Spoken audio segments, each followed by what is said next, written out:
7:11 p.m., Saturday, October 31st, 1942. The golden leaves began to turn red with the coming of fall, as the seasons often do, and what had seemed like a long summer of green grass and blue water turned to brown earth with gray surfaces. Terence the tractor was hard at work as Thomas puffed to and fro past his field. He found Christopher sitting on a bench at Farquhar Station, his chin resting on his hands as his elbows were in contact with his knees. He was just staring up at the sky. Then his eyesight returned to Thomas sitting in front of him.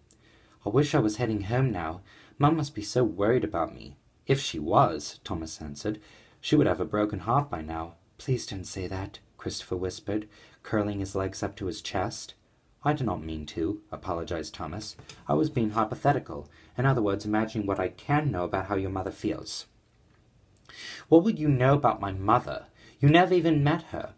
Thomas tried to talk sense into Christopher. "Well, isn't it natural for a mother to be worried about her young? And what about your sisters? Isn't she worried about them as well?" Christopher relaxed himself and gazed up at Thomas. "Well, maybe." Then Thomas changed the subject. "Do you know what you'll be for Halloween this year?" Christopher's expression was one of dismay. "Thomas, I'm 12 years old now. When you are 12 years old, you're practically a man." Thomas was flummoxed. "I find that hard to believe. You're never too old for Halloween, and you still look like a boy to me." "Maybe I'm not growing quick enough." "You will someday." And Thomas ran round to take Annie and Clarabelle back to front as soon as his passengers were aboard. Christopher returned to Diana's house for lunch. She was looking forward to Halloween and had selected her costume, a military officer. When she asked Christopher what he was going to be, he replied, "Diana, for the past 2 years I have been a bat and a goblin. I can either skip this year or I can be an engine." "An engine would be a wonderful idea." Diana's idea led to him crafting his costume in the shape of a boiler and a funnel made from silk fabric.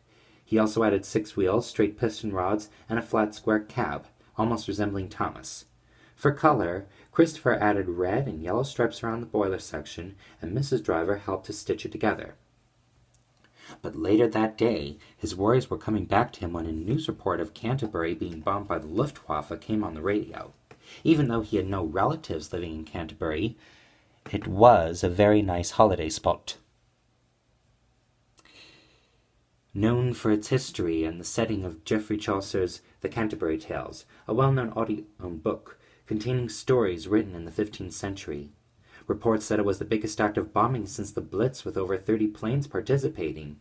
The first numbers of casualties proved to be too much for Christopher, who attempted to turn off the radio before Diana blocked his hand. "Look at it this way. All Hallows Eve, or Halloween as we call it now, is the one day that the spirits of the dead can return to the living world. This means that the people who died in Canterbury can try visiting their relatives for one more day before moving on." "Can Grandmum and Grandpa come back to visit me too?" Christopher had never heard something like this before. "They might," Diana smiled. The news on the radio eventually switched to a hockey team in Montreal. The broadcast mentioned a 21-year-old right-wing player named Maurice Rocket Richard, a newcomer who helped his team in a 3-2 win against the Boston Bruins. But Christopher could care less about hockey at the moment. He was looking forward to trick-or-treating with Diana for the 3rd consecutive Halloween on Sodor. When the sun began to set, Percy had been selected to receive a truckload of hay and lime from Tidmouth Harbour to Knapford, which would be loaded onto Thomas's last train to Crow's Farm. There the loads would be taken to Mr. Crow's 40-acre field just outside the farm. At the time Thomas received the load, children on the platform were already dressed as ghouls, witches, wizards, and pumpkins, and he thought about Christopher all the way to Torreyreck. At Torreyreck, only one bag of lime had been left on the platform since the cart that had to be taken to the field was overloaded. It gave Thomas an idea. "Why not use that extra bag to cover me in white?" he asked his driver. "It'll make me look like a ghost. Perhaps I can get Christopher into the Halloween spirit again by pretending to be a ghost and scaring him." The driver and fireman were worried about what Mr. Crow would say, but they carefully covered Thomas until he was white all over.